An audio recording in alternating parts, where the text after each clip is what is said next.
के मुंह से छीन लेगा पीओके। पहली बार जान लीजिए मोदी का सीक्रेट प्लान।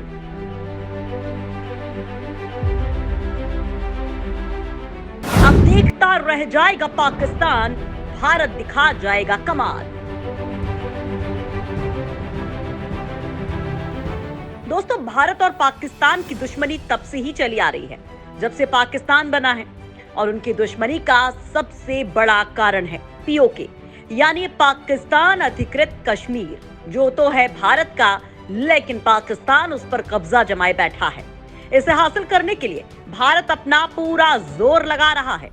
वहीं भारत की ये कोशिश दोनों देशों में दुश्मनी की लकीर खींच देती है। ये दुश्मनी तब और बढ़ गई जब भारत की केंद्र सरकार ने साल 2019 में जम्मू कश्मीर से धारा 370 को हटा दिया। इस धारा के हटते ही जम्मू कश्मीर और लद्दाख को अलग अलग केंद्र शासित प्रदेश बनाया गया। भारत सरकार के इस कदम से पाकिस्तान बौखला उठा था, लेकिन मोदी सरकार को पाक के ऐसे रवैये से कोई फर्क नहीं पड़ता है, बल्कि उनकी नजर अब पीओके पर टिकी हुई है। मोदी सरकार का कहना है कि जम्मू कश्मीर से धारा 370 हटाना तो हमारा एक छोटा सा कदम है, इसके आगे तो बहुत कुछ होने वाला है जिसके बारे में पाकिस्तान सोच भी नहीं सकता है। वो बहुत जल्द ही पाकिस्तान के मुंह से पीओके छीन लेंगे, यहाँ तक कि अगर उन्हें अपनी जान भी गंवानी पड़ी तो भी वो पीछे नहीं हटेंगे, और ऐसा वो बहुत जल्द करके दिखाएंगे। भारत की धमकी से पाकिस्तान कपकपा गया है, क्योंकि वो जानता है कि जब मोदी सरकार जम्मू कश्मीर से धारा 370 हटा सकती है तो वो कुछ भी कर सकती है। लेकिन फिर भी यहाँ मन में ये सवाल खड़ा होता है कि आखिर मोदी सरकार क्या प्लान करने की तैयारी कर रही है? क्या वो कोई युद्ध की तैयारी कर रही है या फिर उसकी कोई बड़ी प्लानिंग है? ये जानेंगे इस वीडियो में, लेकिन उससे पहले ये भी जान लेते हैं कि कैसे धोखेबाज पाकिस्तान ने हमसे हमारा पीओके छीन लिया था और कैसे हम इसे वापस ले सकते हैं। दोस्तों, पीओके पर पाकिस्तान ने साल 1947 से ही कब्जा किया हुआ है, तब से ही इसे पीओके कहा जाता है। 2.22 लाख स्क्वायर में फैले जम्मू कश्मीर का एरिया, इसके 3% हिस्से पर यानी 78,104 स्क्वायर किलोमीटर पर पाकिस्तान का कब्जा है। वहीं इसके 10% हिस्से यानी कि 37,555 स्क्वायर किलोमीटर पर चीन का कब्जा है। वहीं बाकी का बचा 60% भारत के हिस्से में है। जब हमें आजादी मिली तब अंग्रेजों ने यहाँ की रियासतों को अपनी इच्छानुसार भारत पाकिस्तान दोनों में से कोई भी देश चुनने की आजादी दे दी। इसके साथ ही कहा गया कि अगर वो किसी देश में नहीं मिलना चाहते हैं तो वो आजाद रह सकते हैं। इस विकल्प के बाद 500 से ज्यादा रियासतों ने भारत में अपना विलय कर लिया। वहीं कुछ रियासतों का विलय कराने के लिए खासी मशक्कत भी करनी पड़ी। उन रियासतों में हैदराबाद, भोपाल और जम्मू कश्मीर रियासत अहम थी। दोस्तों, यहाँ आपको बता दें कि साल 1935 में ब्रिटेन ने जम्मू कश्मीर के हिस्से को गिलगित एजेंसी को 60 साल के लिए लीज पर दिया था, लेकिन इस लीज को 1 अगस्त 1947 को रद्द करके क्षेत्र को जम्मू कश्मीर के महाराजा हरि सिंह को लौटा दिया गया। जम्मू कश्मीर के महाराजा हरि सिंह ने विलय के लिए भारत को चुना, लेकिन उन्होंने ये फैसला लेने में बहुत देर कर दी थी, क्योंकि पाकिस्तान को ये बात नागवार गुजरी। उसने कश्मीर को अपने कब्जे में करने के लिए हमला बोल दिया। पाकिस्तान की तरफ वाले कश्मीरियों ने हरि सिंह के खिलाफ मोर्चा खोल दिया। इस विद्रोह से निपटने के लिए हरि सिंह ने भारतीय सेना की मदद मांगी, तो भारत ने उन्हें शर्तों पर मदद देने का भरोसा दिया। शर्त के अनुसार जम्मू कश्मीर को भारत के राज्य के तौर पर खुद को स्वीकार करना था और भारत को रक्षा, विदेश नीति और संचार जैसे कुछ हक देने की बात कही। हरि सिंह ने इसे कबूल किया, लेकिन तब तक विद्रोहियों ने एक बड़े हिस्से पर अपना कब्जा कर लिया था। बाद में सियासत को देखते हुए इस हिस्से के कश्मीरियों ने खुद को आजाद घोषित किया। तब से ये इलाका आजाद कश्मीर या पाक अधिकृत कश्मीर यानी पीओके कहलाता है। इस हिस्से में गिलगित बाल्टिस्तान शामिल है। इसके साथ ही जम्मू का हिस्सा भी शामिल था।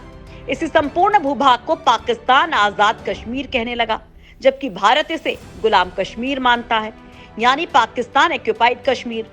दोस्तों, अप्रैल 1947 तक गिलगित बाल्टिस्तान पाकिस्तान के कब्जे वाले कश्मीर का हिस्सा माना जाता रहा है, लेकिन 28 अप्रैल 1949 को पाकिस्तान के कब्जे वाले कश्मीर की सरकार के साथ एक समझौता हुआ, जिसके तहत गिलगित के मामलों को सीधे पाकिस्तान की संघीय सरकार के अंडर कर दिया। इतना ही नहीं, साल 1962 के चीन और भारत के युद्ध के बाद पाकिस्तान साल 1963 में पीओके का कुछ हिस्सा गिफ्ट कर दिया था।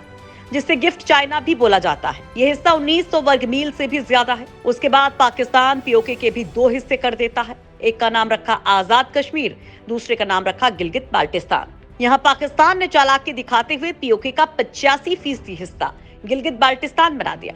इसके बाद साल 1994 में भारत ने एक रेजोल्यूशन अपनाया और कहा पाकिस्तान को पीओके वाले क्षेत्र को खाली करना होगा। वहीं साल 2019 में भारत ने कहा कि अब भारत से बात नहीं होगी, अगर होगी तो सिर्फ पीओके पर ही होगी। वहीं जम्मू कश्मीर से धारा 370 हटाने के बाद तो पाकिस्तान मानो बौखला गया है। दोस्तों, पीओके भारत के लिए बहुत जरूरी है। इसके कई कारण हैं। इसका सबसे बड़ा फायदा तो इसकी स्थिति से है। चीन और पाकिस्तान जो अभी एक दूसरे से जुड़े हुए दिखाई दे रहे हैं, वो पीओके के कारण है। अलग अलग हो जाएंगे, दोनों के बीचों बीच हिंदुस्तान जाकर खड़ा हो जाएगा।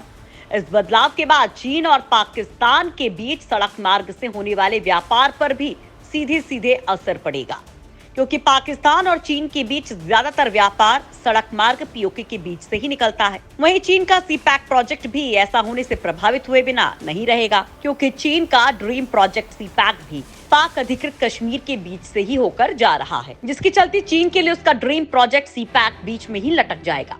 इससे न केवल चीन बल्कि पाकिस्तान को भी भारी भरकम आर्थिक नुकसान होगा। फिर चीन के पास पाकिस्तान तक पहुंचने के लिए एक अदद समुद्री रास्ता ही बचेगा, जो चीन के लिए बेहद लंबा और खर्चीला साबित होगा।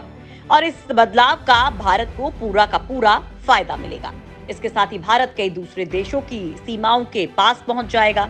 जैसे पाकिस्तान तो है ही, उसके पास अफगानिस्तान और चाइना से भी वो बॉर्डर शेयर कर पाएगा। दोस्तों, पीओके प्राकृतिक संसाधनों से परिपूर्ण जगह है। फिर चाहे बात हाइड्रो पावर पोटेंशियल की हो या फिर अन्य किसी प्रकार के प्राकृतिक संसाधन की। यहाँ सोना, कोयला, चोक, ग्रेफाइट, बॉक्साइट आदि पाए जाते हैं। लेकिन फिलहाल इस सब का लाभ पाकिस्तान के बजाय चीन को मिल रहा है। पाक अधिकृत कश्मीर से सोना निकालने की बात हो या फिर प्लेटिनम, कोबाल्ट और अन्य बेशकीमती प्राकृतिक धातुएं तलाशना हो, सब कुछ पाक अधिकृत कश्मीर की जमीन में मौजूद है, जो चीन की मोटी सालाना आय का एक मजबूत जरिया है। अगर भारत पीओके को वापस हासिल कर लेता है तो पाकिस्तान उतना नुकसान में नहीं रहेगा जितना कि आर्थिक तौर पर और भौगोलिक तौर पर चीन की कमर टूटेगी। वहीं भारत के लिए यहाँ पर्यटन का भी एक बड़ा जरिया खुल जाएगा।